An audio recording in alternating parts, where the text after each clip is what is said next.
I've had a hard time. I've had a rough time. I'm not going to deny it. They were once the brightest stars in Hollywood's sky.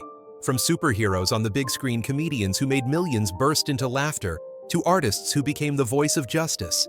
Yet behind the flashing lights and the cheers, they had to brace themselves to fight invisible enemies: cancer, heart disease, AIDS, and other merciless illnesses. Some filmed while undergoing chemotherapy. Some hid their sickness until their very last breath, so that audiences would only see their smiles, but never their tears.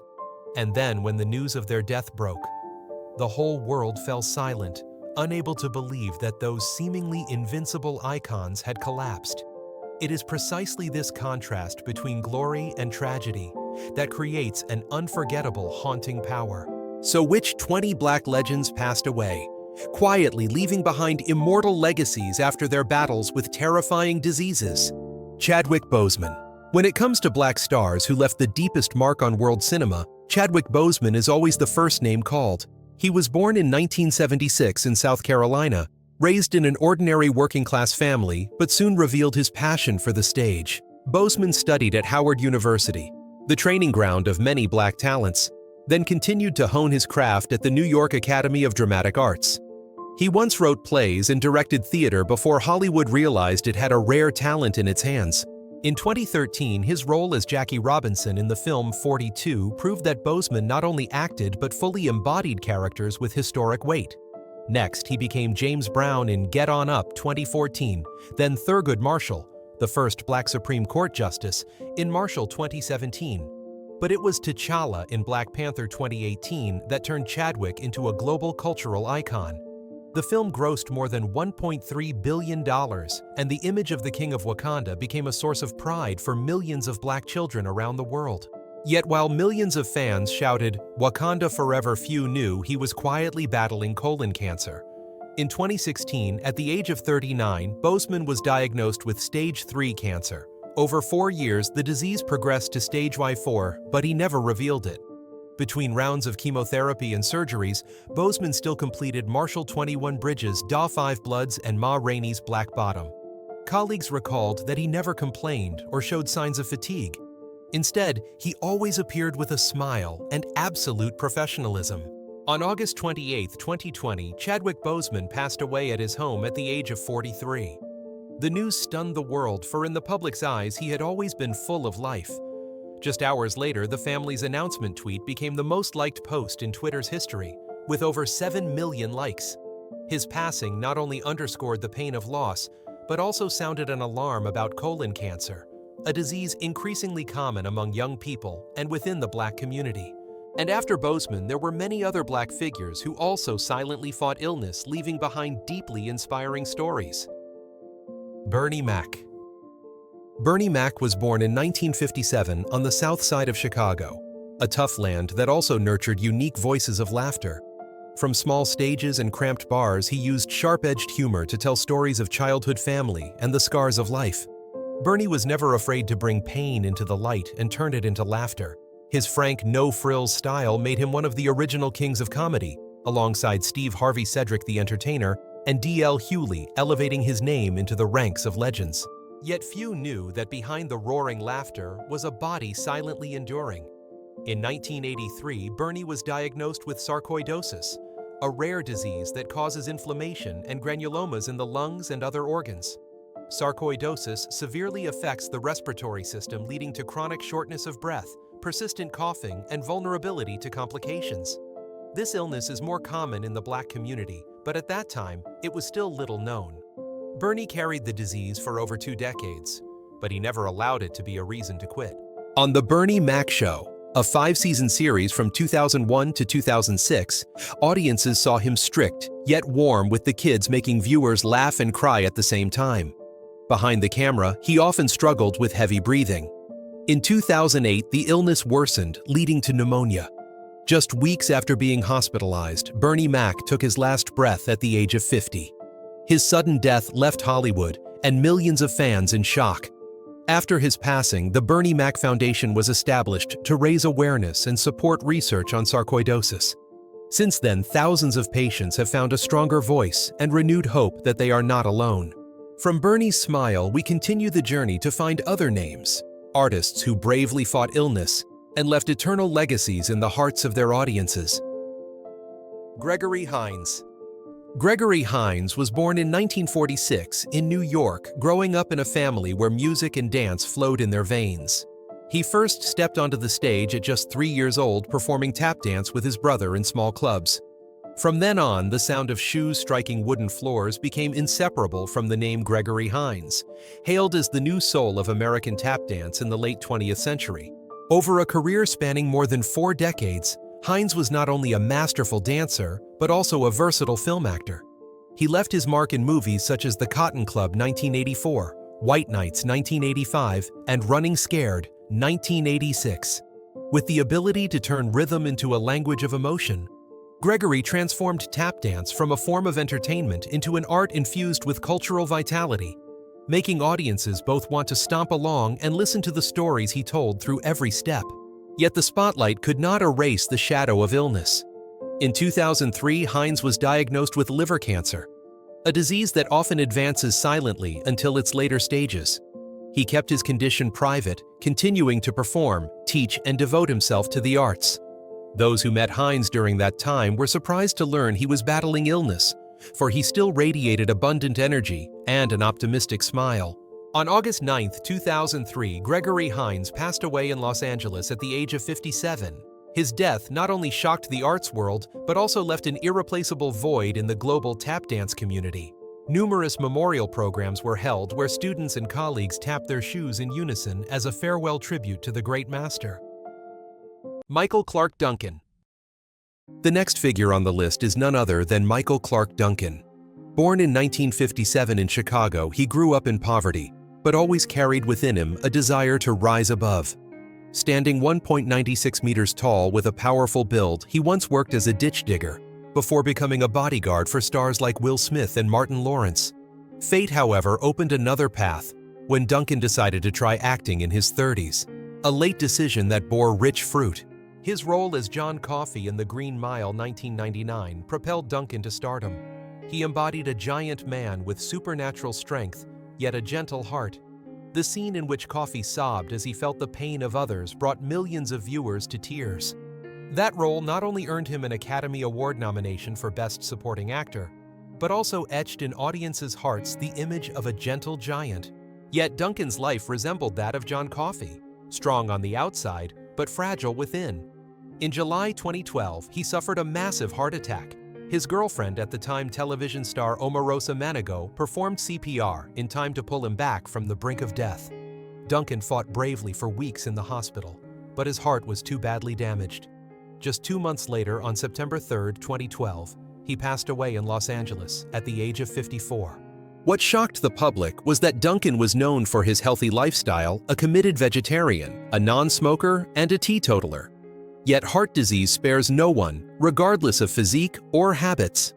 His passing underscored a sobering reality. Heart disease is the leading cause of death in the United States, particularly within the Black community. Michael Clark Duncan left behind a legacy not only through The Green Mile, but also in films such as Armageddon, Planet of the Apes, and Sin City.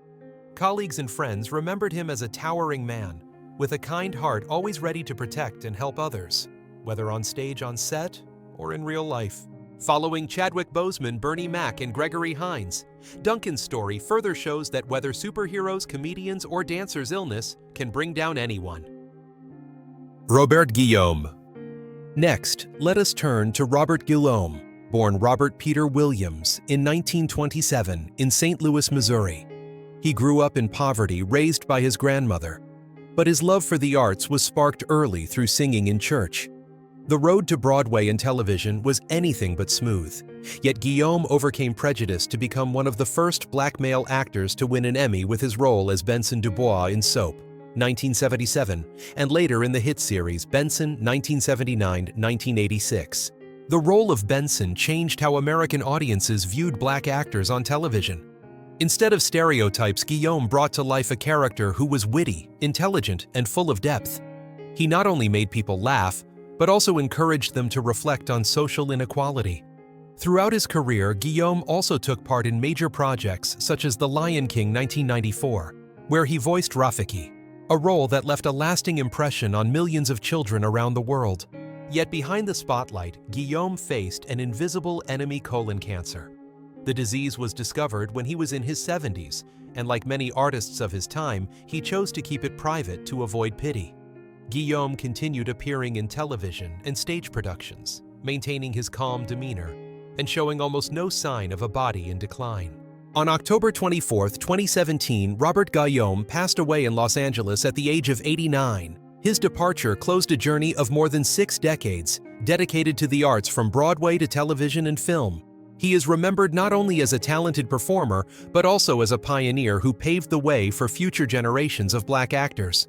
And alongside him, there remain many others, individuals who quietly faced illness, yet left behind a light to guide an entire community.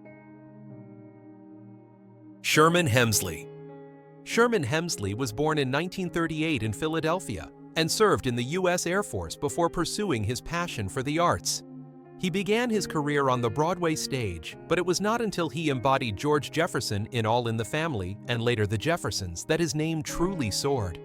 With 11 seasons on air, 1975-1985, The Jeffersons became one of the longest-running and most successful sitcoms in American television history.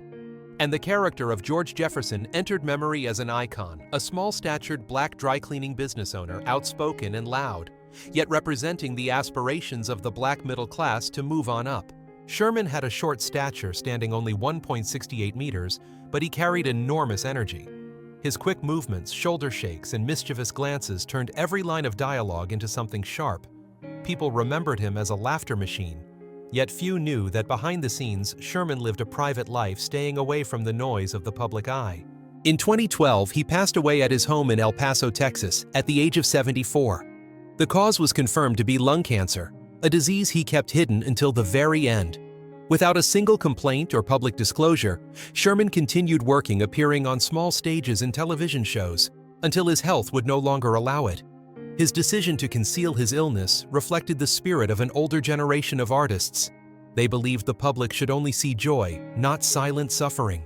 If Robert Guillaume brought the image of an intellectual and composed Black man, then Sherman Hemsley showed the opposite face, lively, bold, yet relatable. And in that picture, there was also another television mother who fought tirelessly for greater respect for Black women on screen, none other than Estelle Mama Roll. Estelle Mama Roll. Estelle Ro, affectionately known to American television audiences as Mama Roll, was born in 1920 in Florida into a family of 18 children. That upbringing gave her a profound understanding of the struggles faced by large Black families, marked by hardship but bound by love. These real-life experiences allowed Estelle to make her portrayal of Florida Evans in the sitcom Good Times 1974-1979 authentic, relatable, and ultimately the image of America's national mother on television. In Good Times, Estelle was not only a devoted mother caring for her husband and children, but also a voice of resilience and hope amid adversity. Her moments of sternly scolding her children when they strayed, then pulling them close with unconditional love, touched the hearts of millions. This role made Roll one of the first Black actresses to break barriers, proving that Black women could be both strong and deeply compassionate on screen. However, behind the spotlight, Estelle faced serious health problems. She suffered from chronic lung disease for many years. The illness left her short of breath and weakened, yet Rolla never let it stop her from contributing. She continued performing in theater, appearing on television shows, and tirelessly advocating for roles that gave Black women depth and dignity rather than relegating them to the background. On November 17, 1998, Estelle Ro passed away in California at the age of 78. Her death left a profound void in the hearts of American audiences.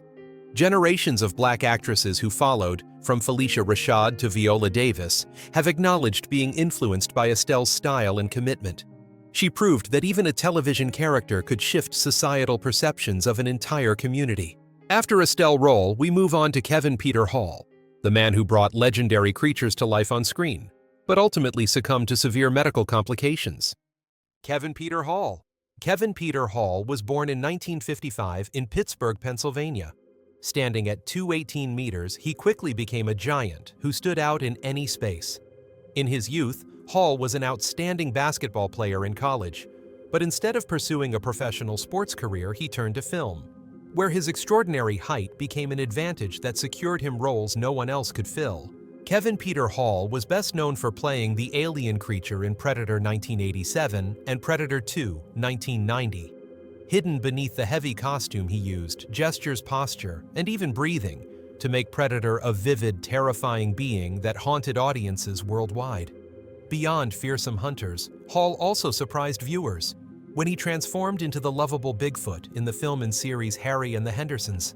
There, he brought warmth to the screen, proving that towering height could embody gentleness as well. But behind the movie lights, Hall faced tragedy. During a blood transfusion following a car accident in the late 1980s, he contracted HIV at a time when medicine was still limited and social stigma was widespread. The illness soon developed into AIDS, bringing severe complications that drained Hall's health. Even so, he continued acting, maintaining his professionalism until his body could no longer endure. On April 10, 1991, Kevin Peter Hall passed away in Los Angeles at the age of 35. His untimely death grieved colleagues and audiences alike, for Hall's talent was only beginning to blossom. He is remembered not only for his towering figure and legendary roles, but also for his optimism, humility, and determination to contribute despite illness. And next we meet another face. Sherman Hemsley brought laughter, role carried the warmth of family, while Ron Glass led audiences into a world of wit, humor, and spiritual depth. Ron Glass. Ron Glass was born in 1945 in Evansville, Indiana, into a modest working-class family.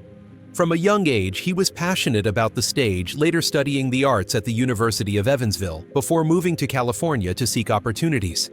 Unlike Kevin Peter Hall, he did not possess a striking appearance or towering stature, but Ron Glass won audiences over with his sharp eyes, calm voice, and intelligent, charming acting.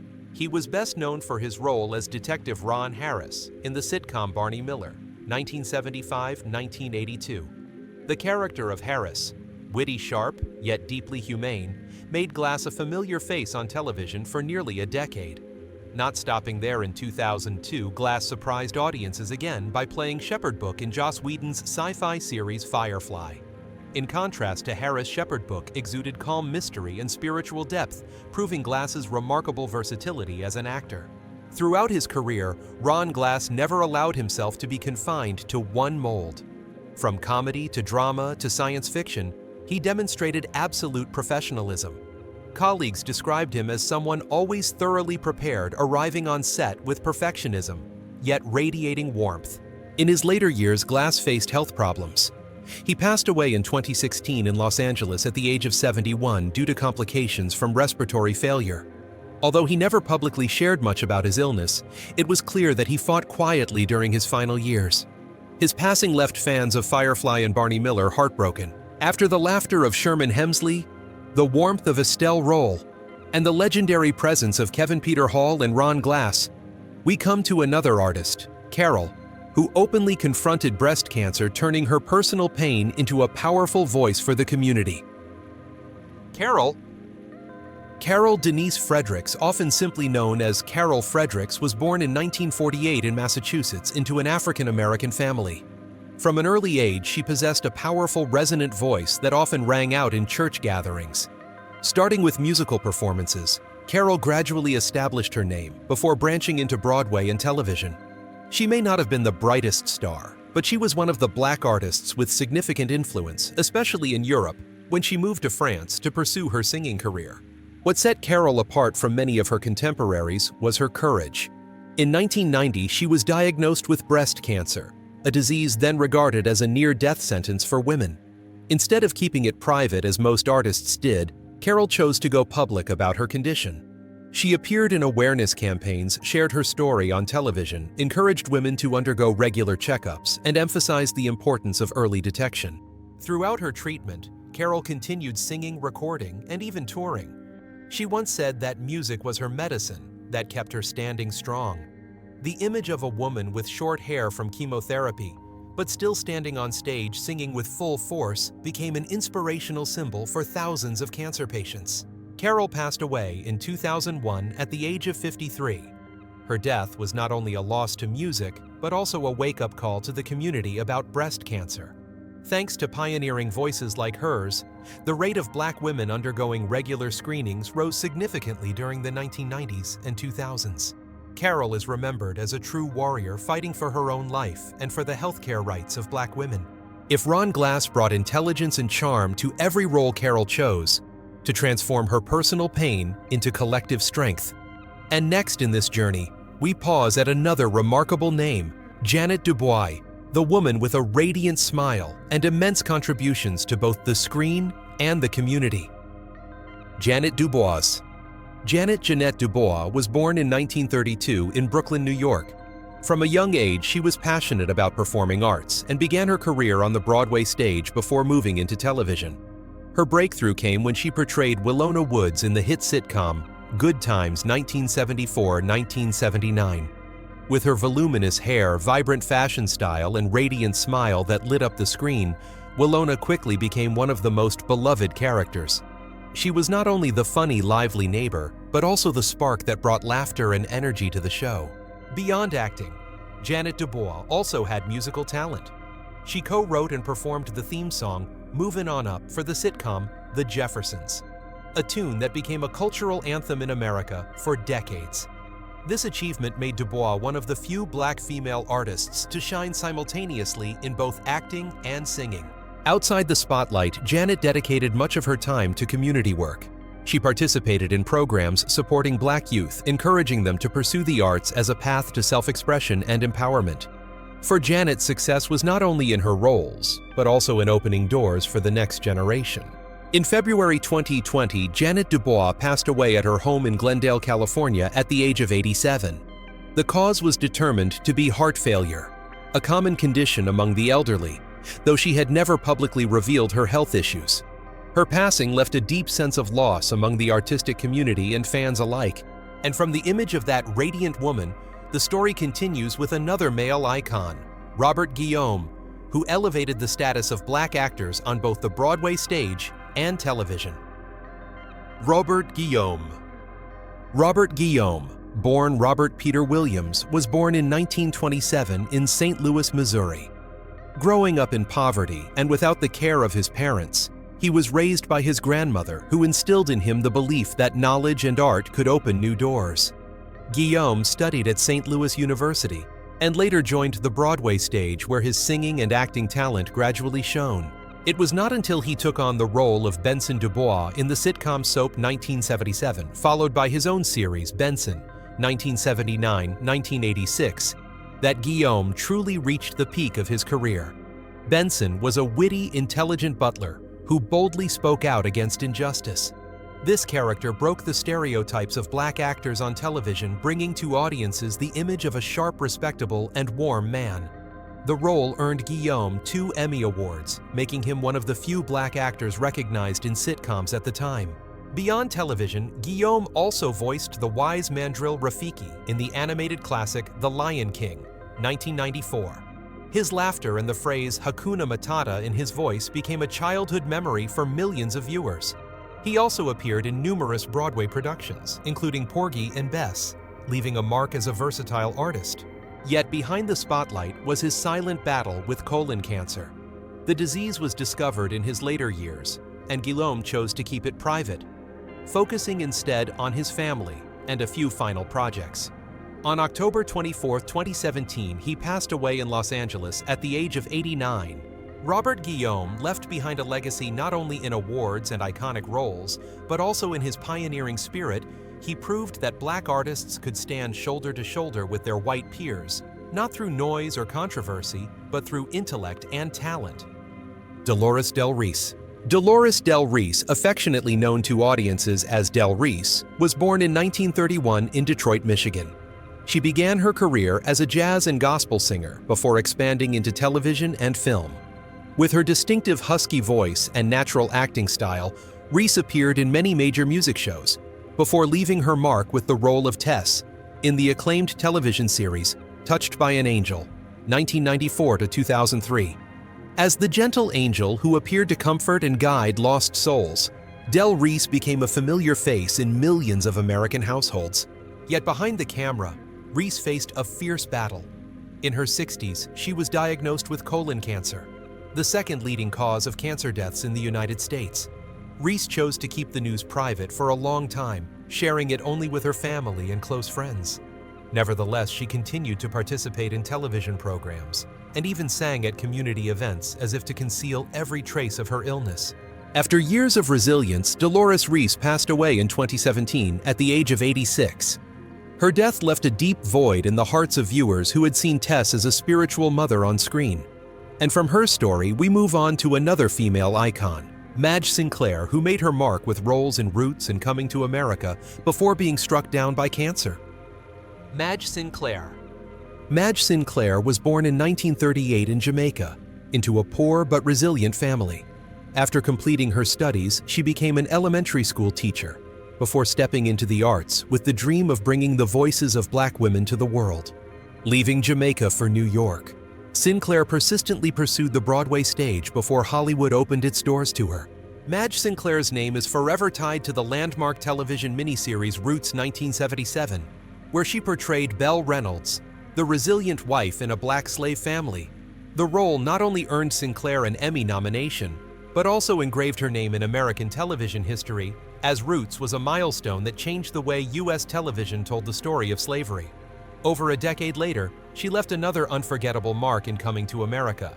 1988, playing Queen Aeolian, the mother of Prince Akeem, portrayed by Eddie Murphy. Her regal presence, warm voice, and graceful demeanor made the Queen an enduring cultural icon. However, at the height of her career, Sinclair faced an invisible enemy, leukemia. Diagnosed in the late 1980s, she was forced to undergo treatment while continuing to act. Despite her deteriorating health, Sinclair maintained an optimistic spirit, often appearing on set with her gentle smile. On December 20th, 1995, Madge Sinclair passed away in Los Angeles at the age of 57.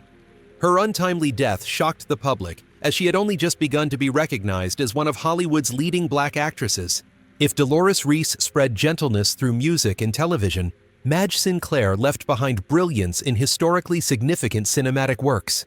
And next, we will come to Earl Cameron, the pioneering Black man, who conquered the British screen, yet ultimately had to surrender to the illnesses of old age.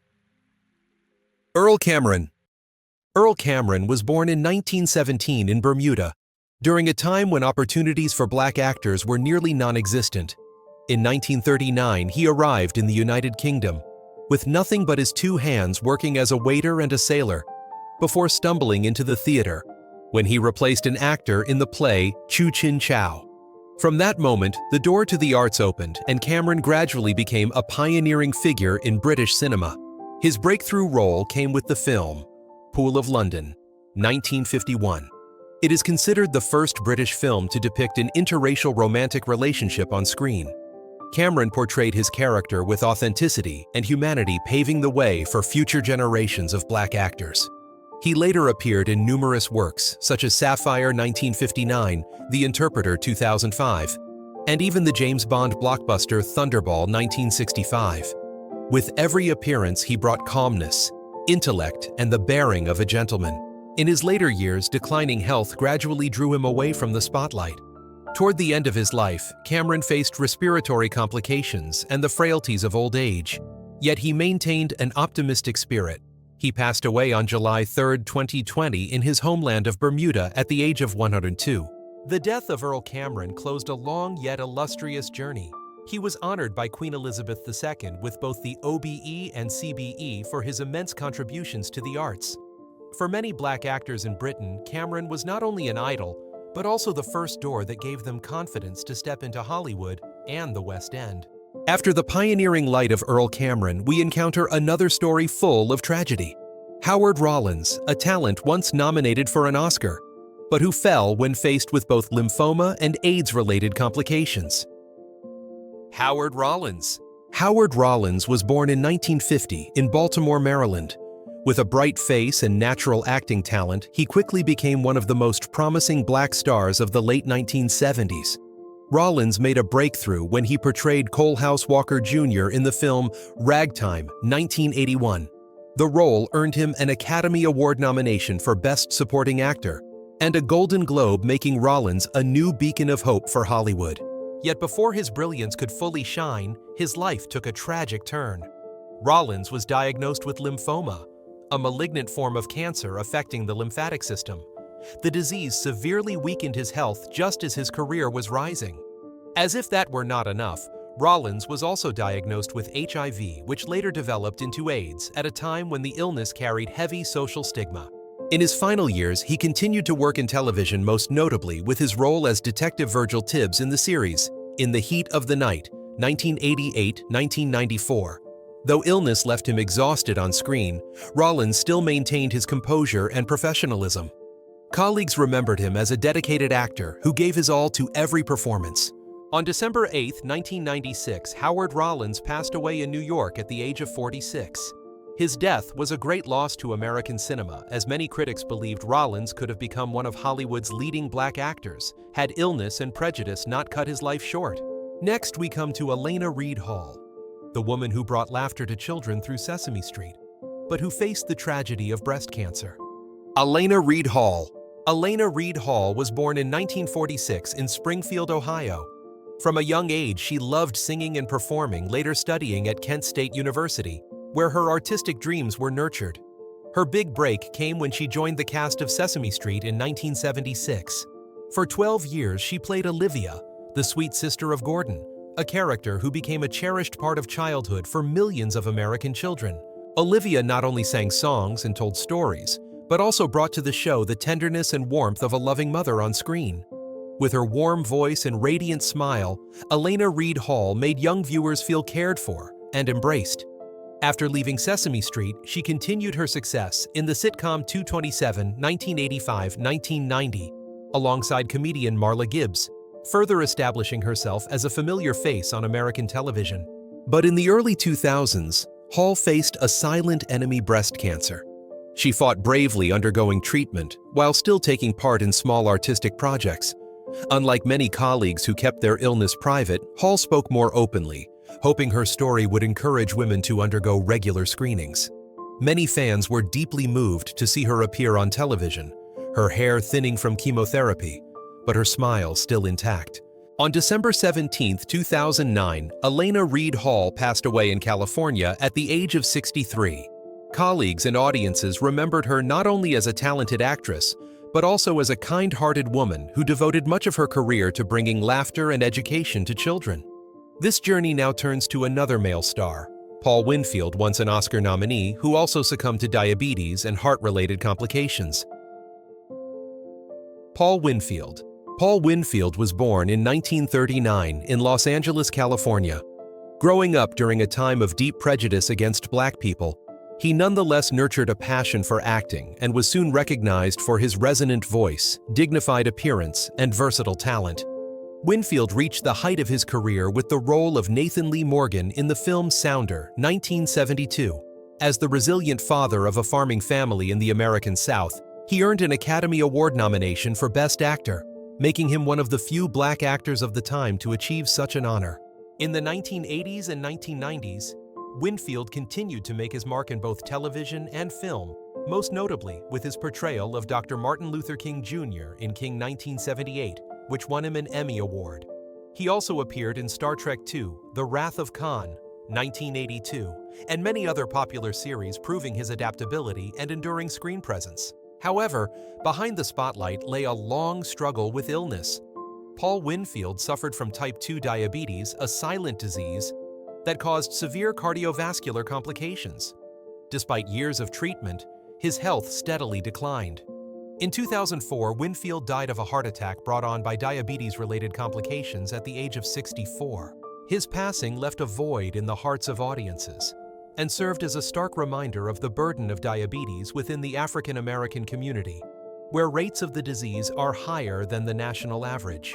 Next, we come to another black singer-actress, Diaan Carol, the first woman to bring a black female lead character to American sitcoms, who also fought her own battle with breast cancer.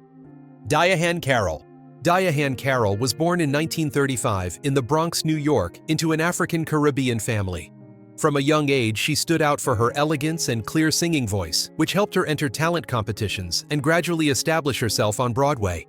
In 1962, Carol became the first black woman to win a Tony Award for her role in the musical No Strings. This victory not only celebrated her individual talent, but also shattered the stereotype that Broadway was reserved for white performers. Success continued in 1968, when Carol took on the lead role in the sitcom Julia. This was the first time a black woman was given the lead role in an American television series portraying Julia, a widowed nurse raising her young son. The character broke away from existing stereotypes, becoming a historic milestone that opened new doors for black women on screen. Julia earned Carol a Golden Globe Award and an Emmy nomination, making her a cultural icon of change. Yet the spotlight could not shield her from life's challenges. In 1997, Diaan Carol was diagnosed with breast cancer. She chose to go public with her illness, using her fame to raise community awareness. Carol took part in numerous campaigns, encouraging women to undergo regular screenings, emphasizing that cancer does not discriminate by skin color or social status. After surgery and treatment, she recovered and continued acting in films and series, most notably as Dominique Devereaux in Dynasty, one of the most stylish and powerful female characters in American television. On October 4, 2019, Diaan Carol passed away at the age of 84 after years of battling recurring cancer. She left behind an immense legacy, a symbol of beauty, talent, and courage. Scatman Crothers. Finally, we come to Benjamin Sherman Scatman Crothers. Born in 1910 in Terre Haute, Indiana, he began his career as a jazz singer and drummer, before gradually becoming a multi-talented artist singing, playing instruments, and acting. His distinctive raspy voice and witty charm won him affection on many club stages long before Hollywood took notice of him. In film audiences remember Scatman best for his role in Stanley Kubrick's classic The Shining 1980. He portrayed Dick Halloran, the clairvoyant cook, a humane presence in an otherwise haunting work. Prior to that, Crothers had appeared in One Flew Over the Cuckoo's Nest, 1975, proving his versatility in both drama and horror. He was also beloved by millions of children as the voice of jazz in the animated series Transformers 1984, turning the robot character into a childhood icon. But Scatman's life was not only about music and laughter. In the 1980s, he was diagnosed with lung cancer, a disease often linked to performers who had endured smoke-filled venues and the pressures of the profession. Despite his declining health, Crothers continued working until his final days, lending his voice and appearing on television. On November 22, 1986, Scatman Crothers passed away in Van Nuys, California at the age of 76. His death saddened audiences and colleagues alike, as Hollywood lost one of its rare talents who could sing, act, and voice characters with equal charisma. Scatman Crothers left behind a brilliant legacy, from jazz notes to chilling film lines, from animated characters to the Broadway stage. He was proof that a black artist, even with humble beginnings, could rise to become a name recognized and cherished worldwide. After Crothers, the journey closes with Ossie Davis, a man who was not only an actor and director, but also a powerful social voice who passed away from heart complications in his later years. If you find this video meaningful, please hit like, subscribe to the channel, and turn on the notification bell to join us in exploring these heartfelt stories about their lives and legacies.